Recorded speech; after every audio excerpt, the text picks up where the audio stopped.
अगर टीचर के घड़े से पानी पीता है तो मार डालते हैं। ये कौन सा धर्म है? ये हिंदू धर्म नहीं, ये मनुवाद है। डॉक्टर अंबेडकर का बनाया हुआ संविधान, इसको बचाना चाहते हैं और मनुस्मृति से बचना चाहते हैं। हम नारियों पर ही क्यों अत्याचार? अपनी आवाज वहां तक नहीं पहुंचाई कि जहां 26 जनवरी को इतनी बड़ी परेड होने वाली है।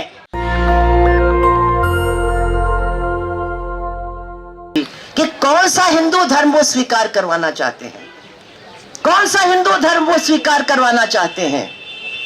आज यही लोग, कोई दिन नहीं जाता एक दलित महिला के साथ बलात्कार होता है, उसको मार डाला जाता है।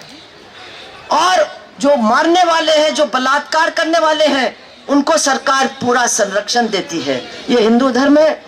कोई अगर दलित लड़का घोड़ी पर चढ़ करके अपनी बारात निकालने की कोशिश करता है तो उसको उतार करके उसको मारते हैं। अगर मूंछ रखता है तो मार डालते हैं। अगर टीचर के घड़े से पानी पीता है तो मार डालते हैं। ये कौन सा धर्म है? ये हिंदू धर्म नहीं, ये मनुवाद है।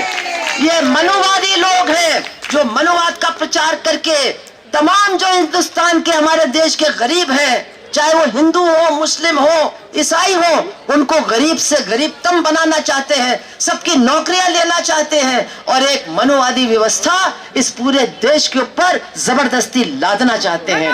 बहनों और भाइयों, हमको इसके खिलाफ लड़ना होगा, हमको इसके खिलाफ लड़ना होगा। और आपको मैं एक बात बताती हूँ, जब ये कहते हैं घर वापसी, तो एक ने पूछा अगर हम घर में वापस आते हैं तो हमको कौन सा कमरा दोगे रहने के लिए, हमको कहाँ रहने की जगह दोगे? तो उसको जवाब मिला कि जहां से तुम गए थे वहीं वापस आना। मतलब अगर ये 5 माले की बिल्डिंग है तो नीचे जो कोठरी है जहां से तुम निकल करके गए थे, अपमान होने से बचने के लिए तुमने धर्म परिवर्तन का रास्ता या तुम्हारे बाप दादाओं ने रास्ता अपनाया था, उसी काली अंधी कोठरी में तुमको वापस जाना होगा और कहीं रहने के तुमको जगह नहीं मिलेगी। तो ये जो उनकी योजना है, ये जो उनका आगे का एजेंडा है कि धर्म के नाम पर एक बड़ी संख्या में लोगों को अपने पीछे लामबंद करके वो इस देश की धन दौलत को, इस देश की संपत्ति को इन बड़े बड़े पूंजीपतियों के हाथ के हवाले करना चाहते हैं। हमारी जमीन, हमारी नौकरी, हमारा पब्लिक सेक्टर, हमारा रेल, हमारा हवाई अड्डा, हमारी सड़क, हमारा स्कूल, हमारा दवाखाना, सब कुछ हमसे छीन करके इन बड़े बड़े लोगों के हवाले करने का इनका एजेंडा है, जिसके लिए वो कुछ भी करने को तैयार है। किसी को भी मारो, किसी को भी काटो, किसी को भी घर से बेघर करो, किसी के ऊपर भी नफरत फैला करके हमला करो, ये इनका एजेंडा है। मैं आपसे हाथ जोड़ के निवेदन करूंगी, इसको समझिए, इसको जानिए। ये किसी एक धर्म की लड़ाई नहीं है, ये किसी एक धर्म की लड़ाई दूसरे धर्म से नहीं है। ये शोषण की व्यवस्था को और भी ज्यादा जटिल और भी ज्यादा असहनीय बनाने की लड़ाई है। हमको और आपको तय करना है, हम सबके साथ हैं जो इस शोषण की व्यवस्था के खिलाफ लड़ने के लिए तैयार है। हम सबके साथ हैं जो इस मनुवादी व्यवस्था को रोकने के लिए तैयार है। हम उन सबके साथ हैं जो इस संविधान को, जो थोड़ा बहुत हमको मिला है इस संविधान से, डॉक्टर अंबेडकर का बनाया हुआ संविधान, इसको बचाना चाहते हैं और मनुस्मृति से बचना चाहते हैं। ये तमाम लोग इकट्ठा हो, हम लोग ज्यादा हैं, हमारी संख्या ज्यादा है, जीत हमारी होगी, इतना कहकर के जो हमारे वहां लोग मारे गए उनके साथ अपनी पूरी की पूरी संवेदना व्यक्त करते हुए आज हम ये प्रण करते हैं कि जगह जगह से आई हुई बहनें कहें कि हम एक हैं। पर एक बात यह है कि हम नारी ही क्यों, हम नारियों पर ही क्यों अत्याचार? जो जननी है, जो भारत माता कहलाती है, तो उस जननी पर, उस भारत माता पर ही क्यों अत्याचार? क्योंकि हम ऐसी अवस्था में हैं कि जो हम सह लेते हैं, पर अब सहल से बाहर है और ये सहने की क्षमता अब हमको एक शक्ति बना देती है। और हमारी बहनों में वो ताकत है जो चूल्हे पर आग जलाती है तो वो सबको क्यों नहीं एक कर सकती है। जंगलों में जाती है, खाने की चीज़ें इकट्ठा करती है और अपने परिवार का लालन और पालन करती है। आदमी बाहर जाके काम करता है, पर औरत का जो कार्य है वो सबसे मुश्किल है।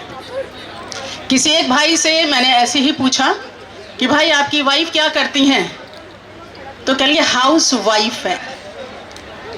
बड़े आराम से बोल दिया हाउस वाइफ है।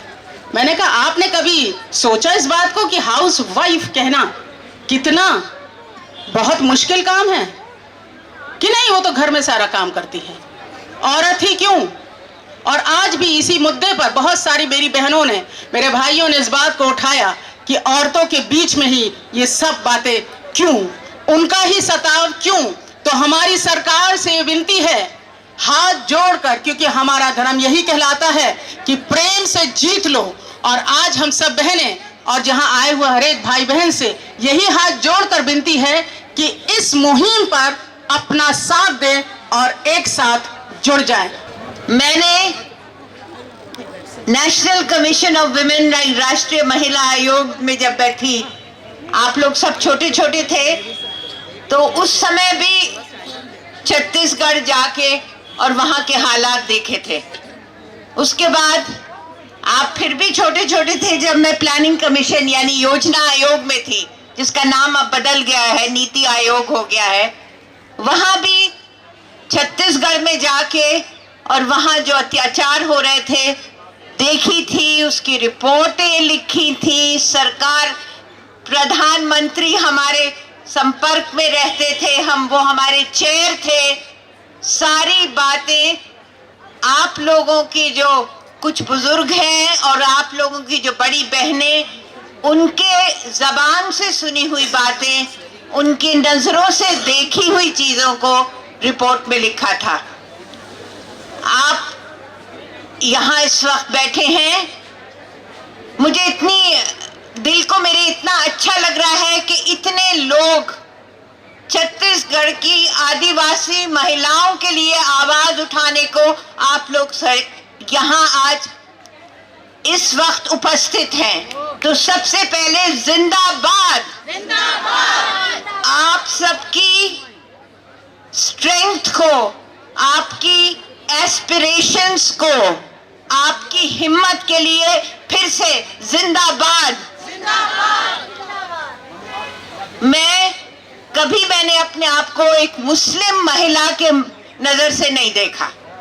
मेरे लिए हर महिला मेरी अपनी थी, मेरी बहन थी, मेरी बेटी थी, मेरी अपनी अजीज थी।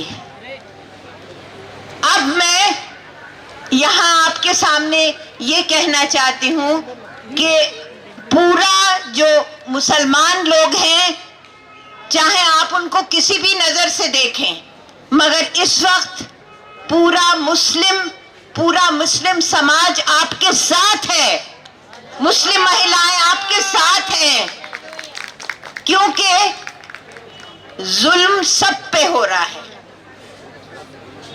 यूनिवर्सल तशद्दुद का मतलब है जुल्म। ये वर्ड को आप याद रखिएगा। जुल्म, तशद्दुद, ये हम सब पे हो रहा है, जो सब के सब हम लोग वल्नरेबल हैं। और इस समय अगर हम लोगों ने, जैसे दो वक्ताओं को मैंने सुना जब मैं अभी यहाँ आई, अगर हमने इकट्ठा होके अपनी आवाज वहां तक नहीं पहुंचाई कि जहां 26 जनवरी को इतनी बड़ी परेड होने वाली है, अपनी तकलीफों को हम वहां तक नहीं लेके गए, तो हमारी हिम्मत जो है उसका कोई मतलब नहीं निकलेगा। इसलिए मैं ये चाहती हूं कि आज पूरा महिला समुदाय, पूरे देश का महिला समुदाय, चाहे वो मुस्लिम हो, चाहे क्रिश्चियन हो, चाहे हिंदू हो, बुद्धिस्ट हो, कोई भी हो, क्योंकि सारे जहां से अच्छा हिंदुस्तान हमारा जब ही हो सकता है जब सब मजहब खड़े हों आपस में। काहे के लिए? महिलाओं के लिए। काहे के लिए? महिलाओं के ऊपर जो मजालिम हो रहे हैं, तो जो तशद्दुद हो रहा है, जो जबर हो रहा है, जो जबरदस्तियां हो रही हैं, आदिवासी महिलाएं जो कि हम कभी सोचते भी नहीं उनके बारे में, मगर अब हम उनके बगैर हम जिंदा नहीं रह सकते, वो हमारे बगैर जिंदा नहीं रह सकती। तो हम आपके साथ हैं, हमेशा थे, हमेशा रहेंगे। बहुत बहुत धन्यवाद। नेशनल दस्तक की आपसे गुजारिश है कि अगर इसको बचाना चाहते हैं तो नेशनल दस्तक को सब्सक्राइब करने के लिए रेड कलर के सब्सक्राइब बटन को दबाएं, फिर बेल आइकन की घंटी दबाएं। नेशनल दस्तक को बचाने के लिए बहुत जरूरी है कि हर खबर को शेयर करें, लाइक करें, कमेंट जरूर करें।